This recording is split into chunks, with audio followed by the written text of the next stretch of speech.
Importancia de mantener el lenguaje. Claro. Bueno, en realidad mantener el lenguaje no es mantenerlo estáticamente, sino usar nuestra lengua.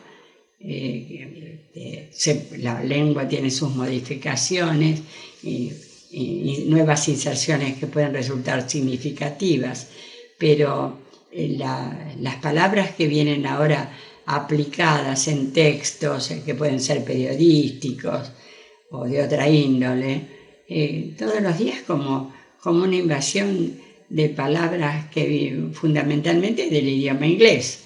Pero bueno, por ahora es inglés y en otros momentos podrá ser otro, u otras modificaciones que no son de lenguas extranjeras, pero que modifican el lenguaje, ¿no es cierto?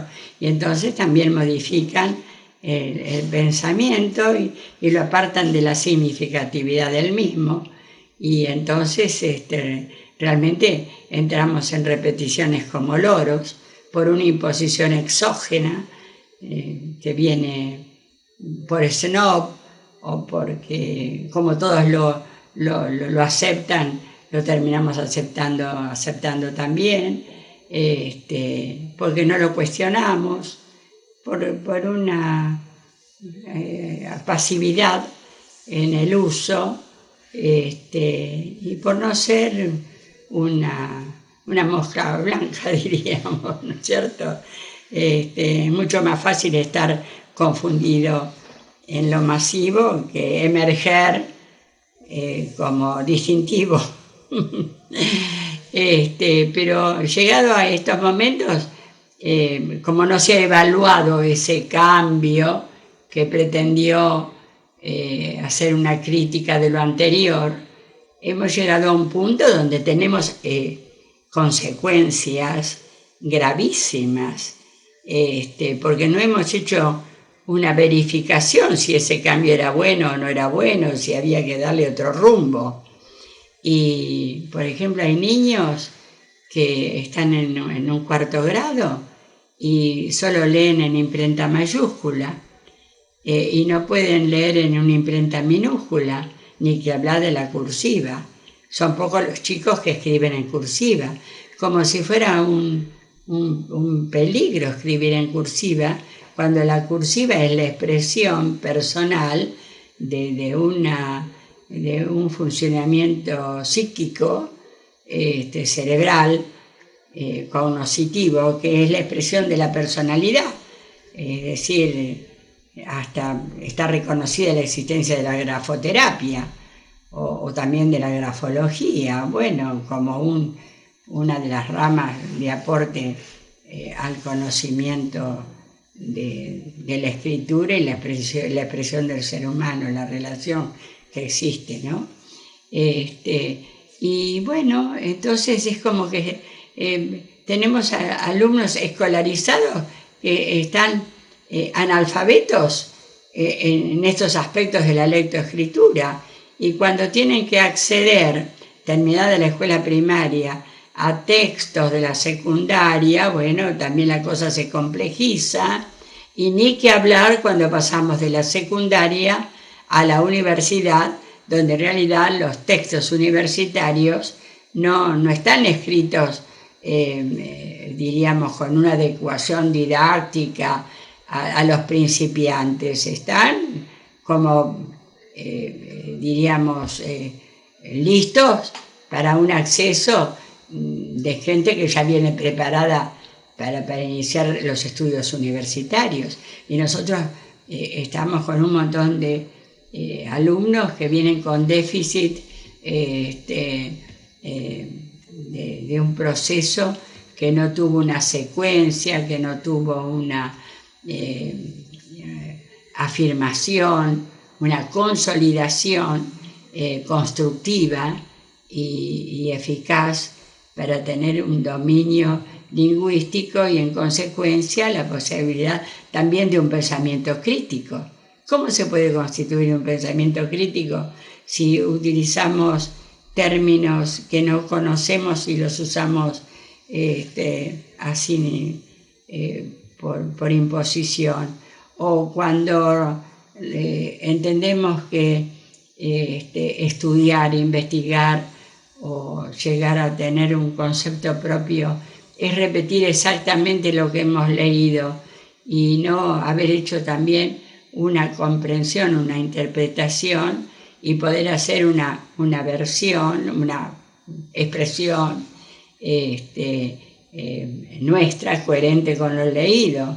Muchas veces hasta podemos llegar a discutir con un autor, es decir, ¿por qué no? Es decir, leemos algo, no es necesario repetirlo tal cual está impreso. Uno puede discutir con la palabra escrita, aplicando el espíritu crítico, el conocimiento crítico. Muchas veces también a los docentes, algunos docentes incurren en equívocos, ¿no? Estudiar de tal punto a tal punto y tal página y que respondan de acuerdo, los alumnos respondan de acuerdo a lo que exactamente dice el autor, cuando realmente el alumno puede tener una interpretación libre, propia, mejor dicho, y tener la guía del docente si ha hecho una interpretación que no es lo más acertada. Para eso está la tarea de acompañamiento, de guía, de evaluación continua, que tiene que tener el docente dentro de su función didáctica, ¿no? Áulica, y que se construye día a día, y donde hay una secuenciación de los contenidos, donde hay que hacer un desglose de contenidos, porque los contenidos vienen, en los diseños curriculares vienen empaquetados y vienen para toda una jurisdicción provincial. Y entonces por eso es importante abrir los paquetes y contextualizar los contenidos y adecuarlos a los distintos posibilidades del aprendizaje. Es toda una tarea que tiene que realizar el maestro bien formado profesionalmente.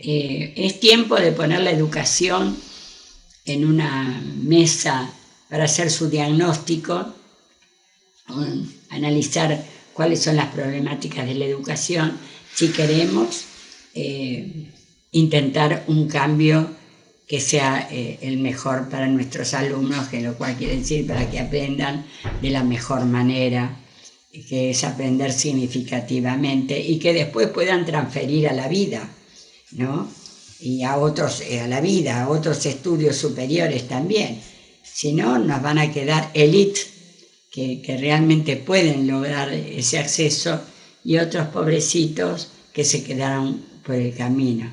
Ni hablar de los desertores con todos los problemas que tenemos hoy en día, ¿no es cierto?, de falta de presencialidad y con una virtualidad totalmente defectuosa, ¿no? Porque lo que no otorga un derecho equitativamente distribuido es discriminatorio. Y entonces lo discriminatorio no tiene nada que ver con una alfabetización que tiene que ser para todos, ¿no? Darle cobertura a todos los alumnos, ¿no? Para eso están las leyes de educación que explicitan estos principios.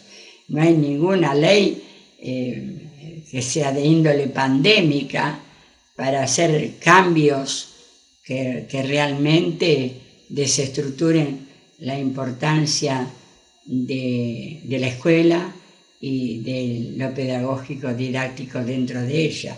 Que en otro momento podemos inclusive, si es de interés para los padres, elucidar qué es lo que hace en este aspecto o debe de hacer la escuela, ¿no es cierto?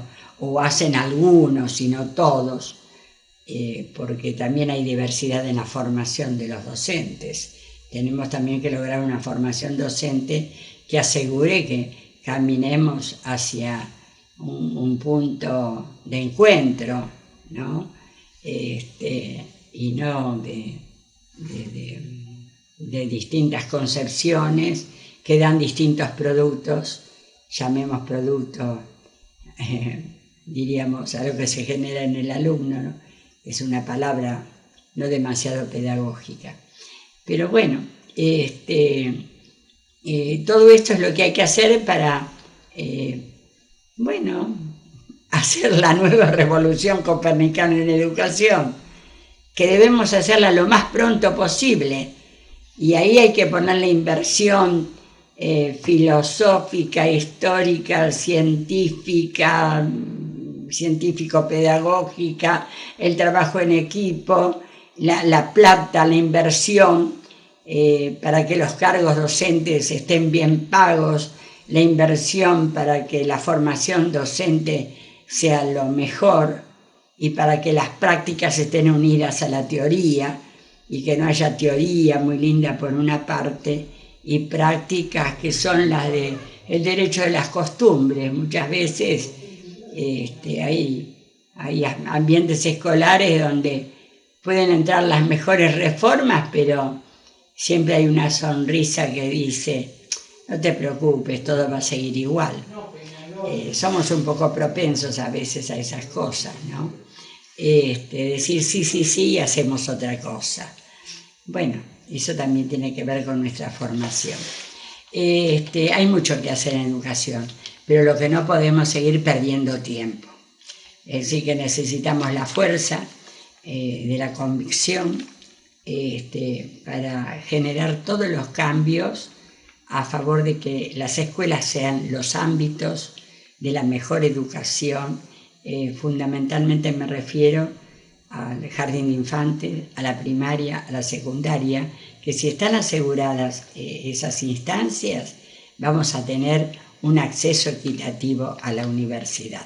Por supuesto que la universidad también tiene que pedagogizarse. No es posible que haya clases masivas de 500 alumnos sentados en el suelo, por ahí, un solo profesor. Hay facultades donde antes de la pandemia no había propiamente virtualidad, pero había alumnos que no alcanzaban a escuchar una clase de un profesor porque no estaban las condiciones físicas ambientales para hacerlo. Sabemos que la mejor educación se produce cuando los grupos son pequeños, que hay un maestro o un docente o un profesor con grupos no mayores de 20. Y bueno, y la universidad también tiene que pedagogizarse, porque si no, estamos formando élite, nada más.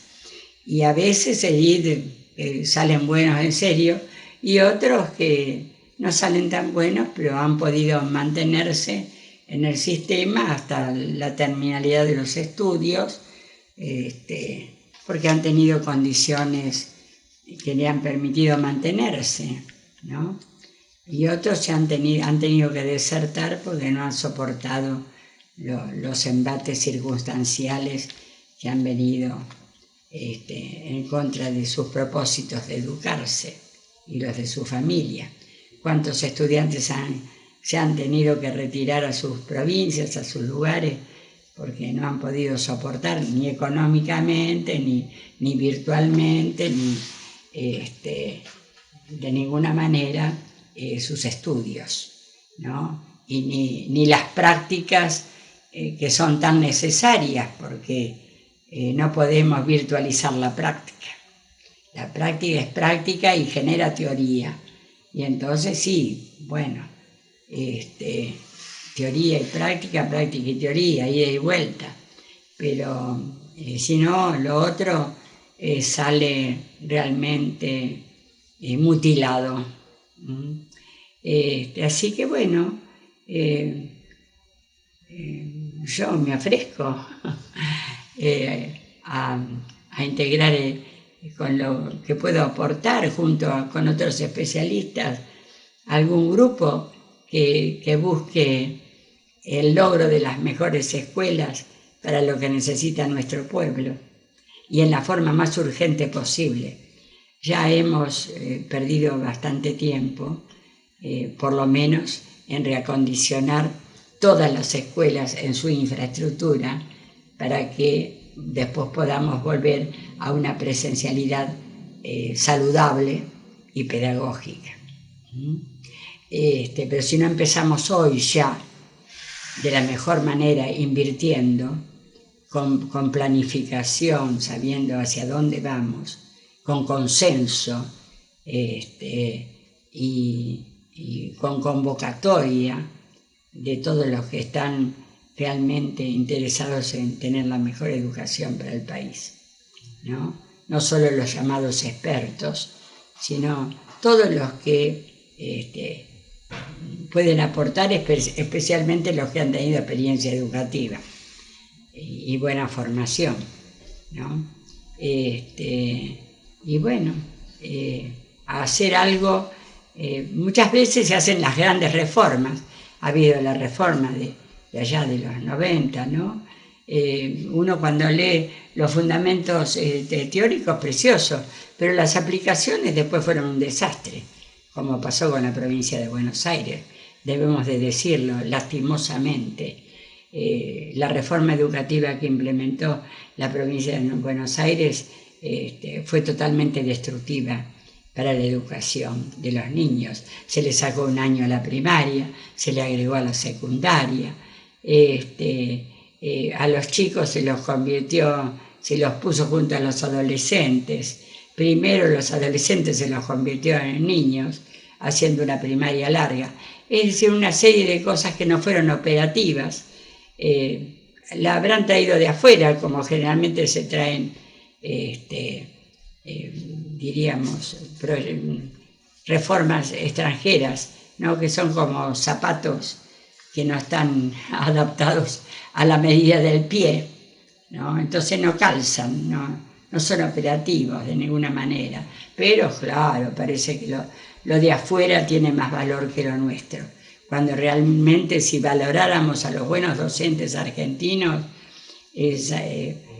conoceríamos acerca de sus buenas experiencias, escribiríamos acerca de ellas y transmitiríamos, y los maestros serían también maestros de los futuros maestros o de sus propias colegas, en un intercambio sano,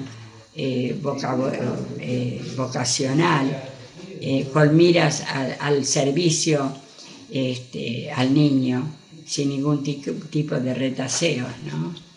Eso tiene que estar conducido, por supuesto, por el poder político, que tiene que dejarse de meterse en temas educativos cuando no los conoce o cuando pone personas que no tienen suficiente acervo curricular propio basado en el estudio y en la experiencia como para poder hacer aportes positivos, ¿no?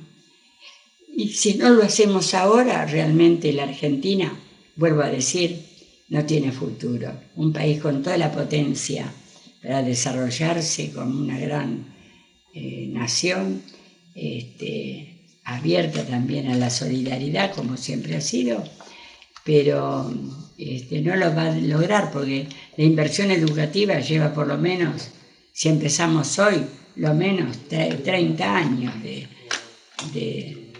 esfuerzo para que se produzca lo que realmente necesitamos. Bueno, así es podríamos seguir hablando, ¿no? Pero es muy extenso el tema. Bueno, muchas gracias. Espero no haber aburrido. No. Sí, bueno. Bueno, gracias. Gracias.